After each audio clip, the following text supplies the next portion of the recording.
Welcome. In front of me is a TCL Tab 10, and today I will show you how you can wipe cache partition on this tablet. So to get started, you will want to turn it off by holding the power key. Select power off, and once the tablet turns off, hold volume up and power key at the same time.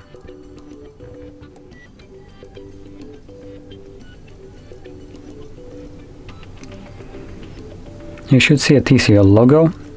Once you see it, keep holding for additional 5 seconds and then let go of those keys. This will then take you to the recovery mode. So in here, using volume keys to navigate up and down, you want to select wipe cache partition, confirm it with power key and select yes. At the bottom you will quickly see wiping cache and then cache wipe completed, at which point reboot system now will be selected by default, so press power key once again to initiate that reboot.